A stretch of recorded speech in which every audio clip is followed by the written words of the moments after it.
கிறிஸ்துவின் கிறிஸ்தவம், இது வாழ்வின் வழி.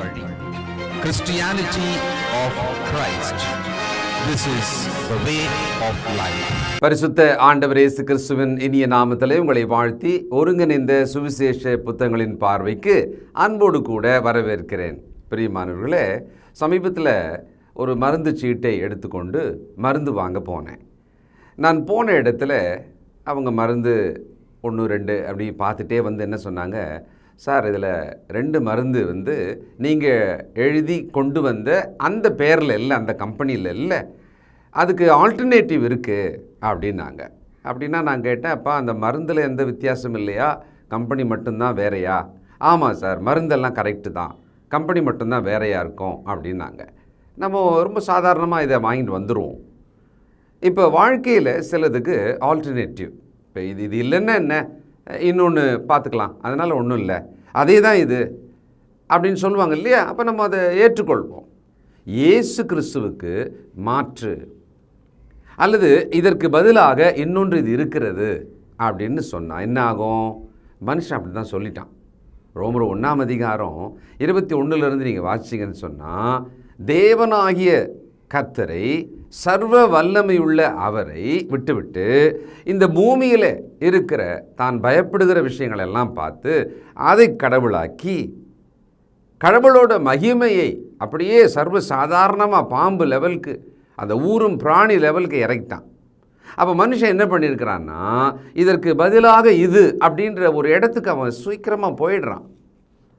நாம் இந்த பூமியில் ஆண்டவர் வாழும் பொழுது அவர் போதித்த விஷயங்களை கொஞ்சம் நல்லா கவனித்து பார்த்தோம்னா, அவர் தன்னுடைய ஒரு நிலைப்பாட்டை அல்லது தான் யார் என்பதை, தன்னுடைய உரிமை கோருதலை மிக தெளிவாக போக போக அவருடைய ஊழியத்தின் அந்த கடைசி காலம் சொல்கிறோம் இல்லையா, அந்த நாட்களில் ரொம்ப உறுதியாக நான் இதுதான், நான் இப்படித்தான், இதை மட்டும்தான் நீங்கள் அப்படின்ற மாதிரி தெளிவாக சொல்லுவார். அதை நீங்கள் ரொம்ப அதிகமாக பார்க்கணுன்னா யோவான் சுவிசேஷ புத்தகத்தில் நீங்கள் பார்க்கலாம். சில வசனங்களை நாம் இன்றைக்கி பார்க்கலாம். யோவான் 8 அதிகாரம் 12வது வசனம். மறுபடியும் இயேசு ஜனங்களை நோக்கி, நான் உலகத்திற்கு ஒளியாய் இருக்கிறேன், என்னை பின்பற்றுகிறவன் இருளிலே நடவாமல் ஜீவ ஒளியை அடைந்திருப்பான் என்றார். நான் உலகத்துக்கு ஒளியாக இருக்கிறேன். இந்த இடத்துல என்னை நீங்கள் ஒளியாக பார்க்கலாம் அப்படின்னு சொல்லலை. உலகத்தில் பல ஒளி வகைகள் இருக்கிறது, அதில் ஒன்று நான், அப்படி என்ன பாருங்களேன் அப்படின்னு சொல்லலை. நான் உலகத்துக்கு ஒளியாக இருக்கிறேன். ஒரு தீர்க்கமான ஸ்டேட்மெண்ட் கொடுக்குறார். ஆனால் இதை கேட்குற யூதர்களுக்கு ஜீரணிக்க முடியாத விஷயமா இருக்கும். முதல்ல இது என்னடா இது அப்படின்னு சொல்லி அவன் யோசிப்பான். வான மண்டலங்களின் ஒளிச்சுடர்கள் அவனுக்கு தெரியும். ஆனால் ஒரு மனிதனாக வந்த ஒரு யூதனாக தன் கண்முன் ஒரு போதகராக இருக்கிற ஒருவர், ஒரு தீர்க்கதரிசி என்ற அளவுக்கு கூட அவரை ஒத்துக்கொண்டாலும், உலகத்துக்கு நான் தான் ஒளி அப்படின்னா அது எப்படி இருக்கும்? ரொம்ப ரொம்ப எலாபரேட்டான விஷயம் இல்லை, ரொம்ப பெரிய விஷயமா இருக்கு இல்லையா? உலகம் மொத்தத்துக்குமே தன்னை ஒளியாக சொன்னால் எப்படி இருக்கும்? ஆனால் இயேசு மிக தீர்க்கமாக சொன்னார். இதை ஏற்றுக்கொள்ள முடியாதவர்கள் தான் எதிரில் இருந்தாங்க. 9 அதிகாரம் 5 வசனம். நான் உலகத்தில் இருக்கையில் உலகத்திற்கு ஒளியாயிருக்கிறேன் என்றார். இது கொஞ்சம் வித்தியாசமாக இருக்குல்ல? நான் உலகத்தில் இருக்கையில் உலகத்திற்கு ஒளியாயிருக்கிறேன். அப்போ இந்த பூமியிலே வாழும் மனிதர்கள் தங்களுடைய வாழ்க்கைக்கு ஒளி என்று சொன்னால் இயேசு கிறிஸ்து தான் அப்படின்னு வரணும். ஏன்னா இந்த சுவிசேஷ புத்தகத்தை எழுத ஆரம்பித்த முதல் அதிகாரத்திலேயே அவர் ஒளியாயிருக்கிறார் என்று யோவான் ஸ்நானனே அங்கே பதிவு செய்கிறார். 8 அதிகாரம் யோவான் 58. அதற்கு இயேசு, ஆபிரகாம் உண்டாகிறதற்கு முன்னே நான் இருக்கிறேன் என்று மெய்யாகவே மெய்யாகவே உங்களுக்கு சொல்லுகிறேன் என்றார். ஆபிரகாம் உண்டாவதற்கு முன்னமே நான் இருக்கிறேன் அப்படின்னார். ஆண்டவர் இயேசு தான் யாராக இருந்தார், தான் யாராக இருக்கிறார், தான் யாராக இருப்பார் என்பதை ரொம்ப தெளிவாக அந்த யூதர்கள் நடுவில் போதித்து கொண்டே வந்தார். தன்னுடைய சிலுவைக்கு போகும் கடைசி நாட்களிலே அதை மிக தெளிவாக ஆணித்தரமாக அவர்களுடைய நெற்றியிலே அடித்தார் போல அவர் பேசினார். 10 அதிகாரம் யோவான் 11 வசனம். நானே நல்ல மேய்ப்பன், நல்ல மேய்ப்பன் ஆடுகளுக்காக தன் ஜீவனை கொடுக்கிறான். 14. நானே நல்ல மேய்ப்பன், பிதா என்னை அறிந்திருக்கிறது போலவும் நான் பிதாவை அறிந்திருக்கிறது போலவும். நானே நல்ல மேய்ப்பன். சொல்லுவாங்க சில நேரத்தில், நான் ரொம்ப நல்லவன் அப்படின்னு சொன்னால் அப்போ நம்ம மற்றவங்களாம் கேட்டவங்களா? இப்போ நம்ம கூட சொல்லுவோம் இல்லை, கிறிஸ்துவின் சபை தான் சரியான சபைன்னு. அப்போ மற்ற மார்க்க பிரிவினையார் உடனே என்ன கேட்பாங்க? அப்போது எங்களுதில் நான் நரகம் போகிற சபையா? நீங்கள் தான் சரியான சபை, நீங்கள் தான் பரலோகம் போவீங்கன்னா அப்படின்னு நம்மக்கிட்ட கண்டிப்பாக கேட்பாங்க தான். நாமோ ஆண்டவர் இயேசு கிறிஸ்து தன்னை பற்றி என்ன சொன்னாரோ அதுபோல தான் சபையை பற்றி சொல்லுகிறோம். இது கிறிஸ்துவின் சபை அப்படின்னு சொல்கிறோம். அதை ஏற்றுக்கொள்ள முடியாதவர்கள் தான் சுற்றிலும் இருப்பாங்க. ஆண்டவர் அன்னைக்கு தான் யார் என்று சொன்னாரோ, உலகத்துக்கு ஒளியாக இருக்கிறேன், நானே நல்ல மேய்ப்பனாக இருக்கிறேன், ஆபிரகாமுக்கு முன்னமே நான் இருக்கிறேன். இதெல்லாம் ரொம்ப ஸ்ட்ராங் ஸ்டேட்மெண்ட். அது அவர்களால் ஜீரணிக்கவே முடியாது. காதில் கேட்ட உடனேயே கொந்தளிக்கிற மாதிரி அவர்கள் மனம் கொந்தளித்திருக்கும். அதனால தான் அவங்க ஒவ்வொரு சந்தர்ப்பங்கள்லையுமே இந்த மாதிரி சொல்லும்போது அவரை இல்லாமல் செய்து விடணும் அப்படின்னு முயற்சி பண்ணுறாங்க. யோவான் 8ஆம் அதிகாரம் 12லிருந்து 59 வரைக்கும் நீங்கள் அப்படி படிச்சுக்கிட்டே வந்தீங்கன்னு சொன்னால் வேறு ஒரு மாற்று ஒளி என்பது இந்த உலகத்தில் இல்லை. ஆண்டவர் இயேசு கிறிஸ்து மட்டும்தான் ஒளியாக இருக்கிறார். அவர் அதை எந்தெந்த வகையிலெல்லாம் சொல்லணுமோ, எந்தெந்த வகையிலெல்லாம் நிரூபிக்கணுமோ அதை நிரூபித்து கொண்டு வந்தார். பார்வையற்றவர்களுக்கு பார்வை கொடுத்தார். பார்வையற்றவர்கள் இருளில் இருப்பாங்க, பார்வை வந்தவுடனே அவர்கள் ஒளியினிடத்துக்கு வருவாங்க. அந்த ஒளியை ஆண்டவர் கொடுக்கிறார். இது ஃபிசிக்கலாக சரீர பிரகாரமான கண்களுக்கு. அதுபோல மனக்கண்களுக்குள்ளே ஒளியை, பார்வையை, பிரகாசத்தை.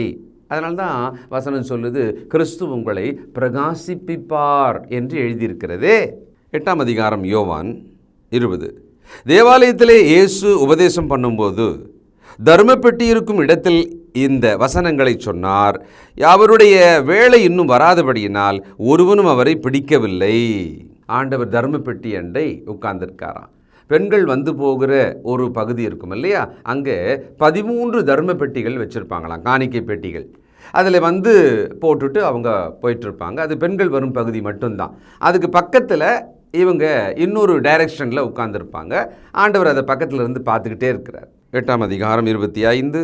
அதற்கு அவர்கள், நீர் யார் என்றார்கள். இயேசு அவர்களை நோக்கி, நான் ஆதிமுதலாய் உங்களுக்கு சொல்லியிருக்கிறவர் தான். 53. எங்கள் பிதாவாகிய ஆபிரகாமிலும் நீர் பெரியவனோ? அவர் மரித்தார், தீர்க்கதரிசிகளும் மரித்தார்கள், உன்னை நீ எப்படிப்பட்டவன் ஆக்குகிறாய் என்றார்கள். என்ன மாதிரி ஸ்ட்ராங்கான கேள்வி கேட்டிருக்காங்க பாருங்களேன். நீர் யார் அப்படின்னு முதல்ல கேள்வி. அடுத்தது, உன்னை யார் ஆக்குகிறாய், என்னவாக உன்னை நீ ப்ரெசன்ட் பண்ணுறீங்க அப்படி தானே கேட்குறாங்க. சில நேரங்களில் இப்போ நீ என்ன தான் சொல்ல வர, உன்னை யாருன்னு சொல்கிற நீ? அந்த மாதிரி அந்த யூதர்கள் இவருடைய பிரசங்கத்தை, இவருடைய போதனைகளை, இவர் சொல்லுகிற அந்த ஸ்டேட்மெண்ட்டெல்லாம் கேட்ட உடனே அவர்கள் அதிர்ந்து கரைந்து போகிறாங்க. அவங்களால நிற்கவே முடியல. அதனால் இவரை ஒழிக்கணும், இவரை கொலை செய்யணுன்ற அளவுக்கு அவர்கள் சிந்திக்க முடியுது. அதுக்கு மேலே அவங்களால சிந்திக்கவே முடியல. ஒரு கட்டத்தில் என்னன்றாங்க, யார் தான் நீங்கள்? அவங்களுக்கு தெரிஞ்ச இவர் யார் தெரியுங்களா? தச்சனுடைய மகன் அல்லவா, மரியாளின் மகன் அல்லவா, இவர்கள் சகோதர சகோதரிகள் குடும்பம் எல்லாம் நமக்கு தெரியுமே. இப்படி தான் அவங்க சிந்திச்சாங்க. ஆனால் ஆண்டவர் சொல்கிறத பார்த்தா, ஆபிரகாமுக்கு முன்னமே நான் இருக்கிறேன், ஆதி முதல் சொல்லி கொண்டு வந்த அவர்தான் நான் அப்படின்றார். ஆண்டவர் இயேசு கிறிஸ்து ஆதியாகமத்தில் ஸ்ரீயின் வித்தாக சொல்லப்பட்டார், ஆபிரகாமினிடத்தில் சந்ததியாக சொல்லப்பட்டார். அப்போது ஒவ்வொரு காலகட்டங்கள்லையும் ஆண்டவர் இயேசு அவர்களுக்கு தீர்க்கதரிசிகள் மூலமாக என்னவாக சொல்லப்பட்டாரோ அவர்தான் நான் மேசியாவாக சொல்லப்பட்டார். உன்னை எப்படிப்பட்டவன் ஆக்குகிறாய் அப்படின்னும் போது என்ன மாதிரியான மனநிலை, என்ன விஷயங்கள், கேள்விகள் அவங்களுக்குள்ள எழுந்திருந்து இந்த ஒரு கேள்வியை மொத்தமாக கேட்டாங்க. வாசிப்போம் சில வசனங்களை. யோவான் 8ஆம் அதிகாரம் 14. இயேசு அவர்களுக்கு பிரதியுத்தரமாக, என்னை குறித்து நானே சாட்சி கொடுத்தாலும் என் சாட்சி உண்மையாக இருக்கிறது. ஏனெனில் நான் எங்கே இருந்து வந்தேன் என்றும் எங்கே போகிறேன் என்றும் அறிந்திருக்கிறேன். நீங்களோ நான் எங்கே இருந்து வருகிறேன் என்றும் எங்கே போகிறேன் என்றும் அறியீர்கள். ஏன் தெரியுங்களா? இவங்களுக்கு நாசரேத்தூரில், பெத்லஹேமில் இப்படி தான் இவங்களுக்கு தெரியும். இந்த பூமிக்குரிய எல்லைக்குள்ள அந்த மண் மீது இருக்கும் மனிதர்களை மட்டும்தான் இவங்களுக்கு தெரியும். ஆண்டவர் இயேசு கிறிஸ்துனுடைய அந்த ஆரம்பம் எங்கே, அவரை பற்றி ஆதியிலே இருந்த விவரம் என்ன தெரியாது. அதனால தான் யோவான் பாருங்களேன், ஆதியிலே வார்த்தை இருந்தது, அந்த வார்த்தை தேவனாய் இருந்தது, அந்த வார்த்தை தேவனிடத்தில் இருந்தது, அப்படிதான் அவர் சொல்லிட்டு வர்றார் இல்லையா?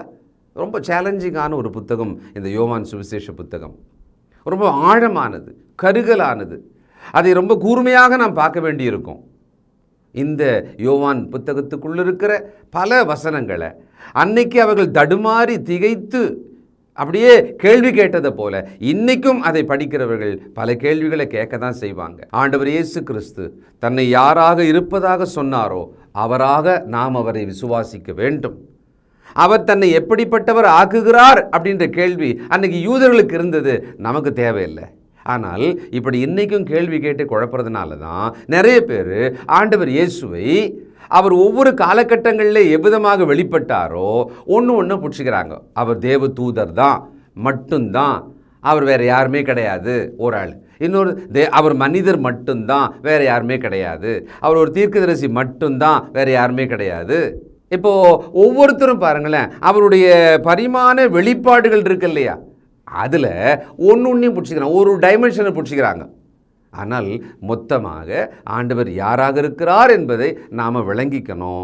விளங்கலையா, விசுவாசிக்கணும். நல்லா கவனிச்சுக்கங்க.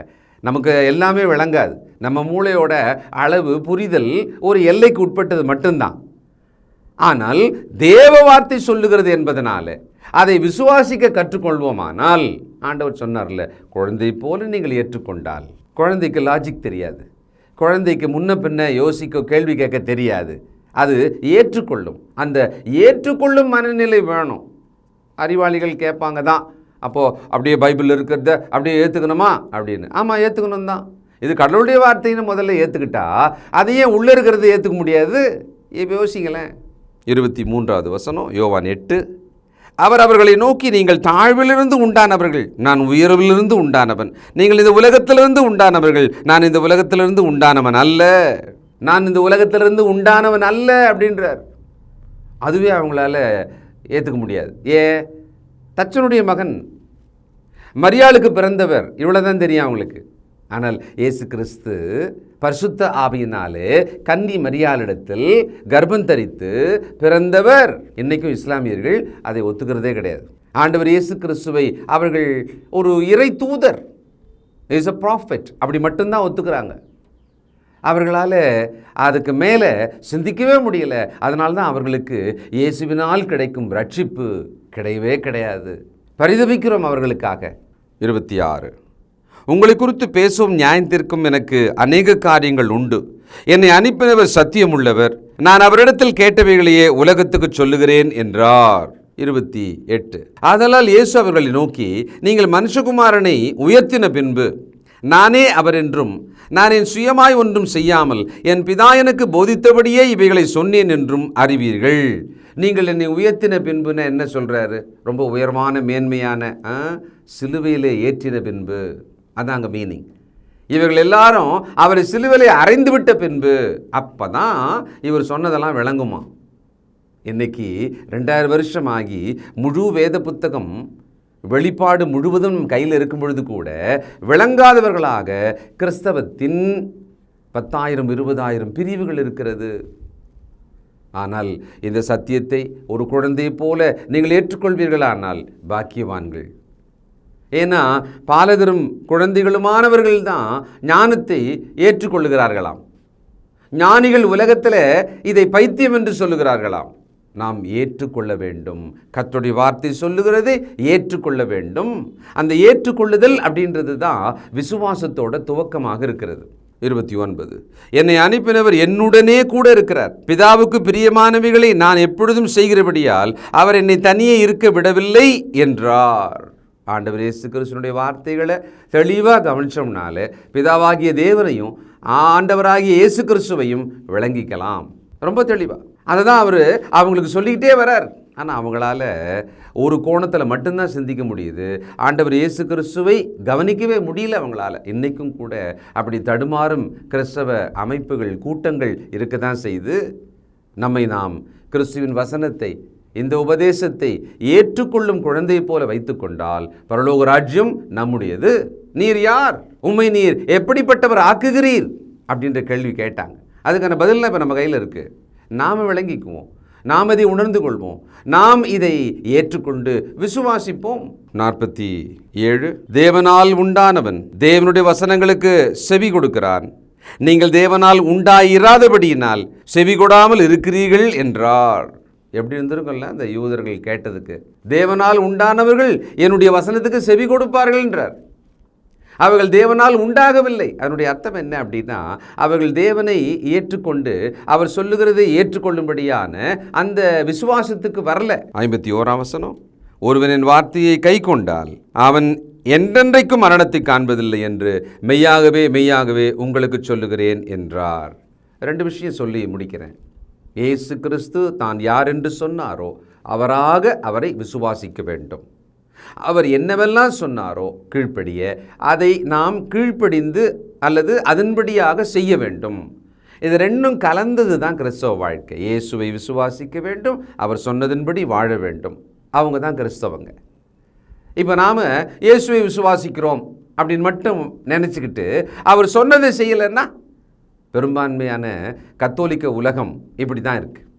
இயேசுவை விசுவாசிக்கிறார்கள், ரொம்ப அதிகபட்சம் என்னெல்லாம் விசுவாசிக்கிறோமோ அப்படியெல்லாம் இயேசுவை விசுவாசிக்கிறார்கள். ஆனால் அவர் சொன்னதின்படியாக ஏற்றுக்கொண்டு அவர்கள் நடக்கிறதில்ல. தயவுசெய்து யோசிங்க. தொடர்ந்து தேவ வசனங்களின் வெளிச்சம் நமக்குள்ளே பிரகாசத்தை கொடுக்கட்டும். ஜெபம் செய்வோம். இரக்கமும் நீதியும் பரிசுத்தமும் உள்ள நல்ல பிதாவே, உம்முடைய அற்புதமான வார்த்தைகளுக்காக நன்றி. ஏதோ இந்த வார்த்தைகளை நாங்கள் கவனித்து பார்க்கும்போது ஆச்சரியமாக இருக்கிறது, சத்தியமாக இருக்கிறது, தெளிவாக எங்களுக்கு சொல்லப்பட்டதை நாங்கள் பார்க்கிறோம். இதை கவனித்து ஏற்றுக்கொள்ளும்படியான இருதயம் எங்களுக்கு எப்பொழுது இருக்கட்டப்பா. சாத்தானின் சோதனைக்கும் மனுஷருடைய சூதுகளுக்கும் வஞ்சகங்களுக்கும் எங்களை விலக்கி ரட்சியும். உம்முடைய வசனத்தை ஏற்றுக்கொண்டு உபதேசத்துக்கு கீழ்ப்படிந்து நடக்கும்படி எங்களை ஒப்புக் கொடுக்கிறோம். தொடர்ந்து உம்முடைய பிள்ளைகளை ஆசீர்வதியும். இயேசு கிறிஸ்துவின் நல்ல நாமத்தில் ஜெபிக்கிறோம் பிதாவே, ஆமென்.